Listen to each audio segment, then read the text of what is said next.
കൂട്ടരെ അടിമയാക്കി.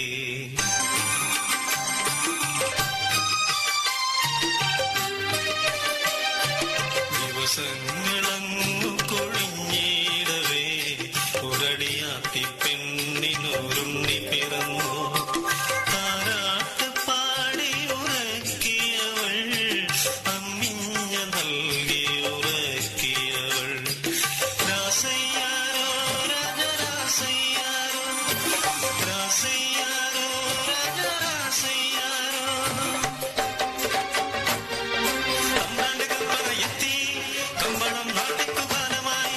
3000 പറപ്പാടത്തിനായി കീഴാളരെല്ലാരും എത്തിടേണം. കമ്പളം നാട്ടി നടത്തിടേണം. 10 ദിനമായൊരൻ കുഞ്ഞിനെ അമ്മിഞ്ഞ പാൽ നൽക വേണ്ടേ തമ്പ്ര. പാവമൻ കുഞ്ഞ് വിശന്നീടില്ലേ എന്നാരോമലും നീ തളർന്നീടില്ലേ. പാവനരോധനം കേൾക്കാത്ത നീ ജന്മ കമ്പളം നാട്ടിക്കിറക്കി അവളെ കമ്പളം നാട്ടിക്കിറക്കി.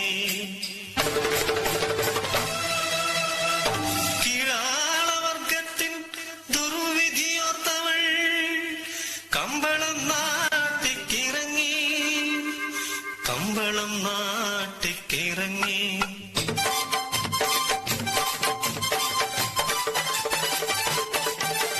പാടവരമ്പത്ത് അടിയാളച്ചക്കന്മാർ തുഴയും തുഴലുമായെത്തി. കമ്പളം നാട്ടി തുടങ്ങി. കമ്പളം നാട്ടി തുടങ്ങി. കമ്പളം നാട്ടിക്ക് ആ കമ്പളച്ചോറ് ആ കമ്പളച്ചോർക്ക് ആ കമ്പളക്കറി.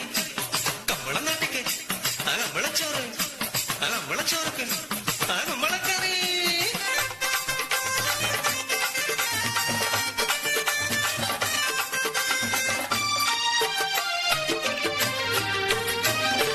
കുഞ്ഞ് വിശന്ന് കരയുന്നു തമ്പ്ര അമ്മിഞ്ഞ ഞാനൊന്ന് നൽകിക്കോട്ടെ. പെറ്റവയറിന്റെ നൊമ്പരമറിയാത്ത നീചന്മാരവളെ വിലക്കി ചൂരൽ വടിയാൽ വിലക്കി.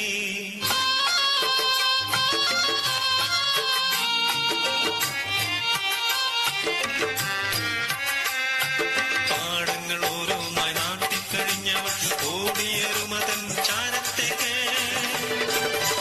അമ്മതൻ നെഞ്ചം ചുരത്തിയൊരവർന്ന ആ കുഞ്ഞു ചുണ്ടുകൾ വിടർന്നതില്ല. നെഞ്ചകം പൊട്ടി മരിച്ചു അസാധുവും അടിമവർഗത്തിൻ രക്തസാക്ഷിയാ. അടിമവർഗത്തിൻ രക്തസാക്ഷിയാ.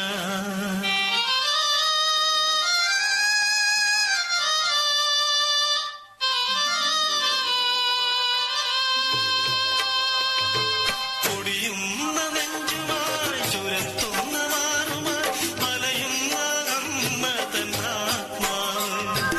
എന്നുമാ വയനാടൻ പാടങ്ങളിൽ കേട്ടോ നിങ്ങളാ തേങ്ങലുകൾ.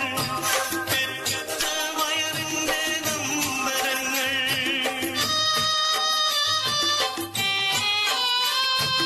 രാസയ്യാരോ രാജരാസയ്യാരോ രാസയ്യാരോ രാജരാസയ്യാരോ രാസയ്യാരോ രാജരാസയ്യാരോ രാസയ്യാരോ രാജരാസയ്യാരോ രാസയ്യാരോ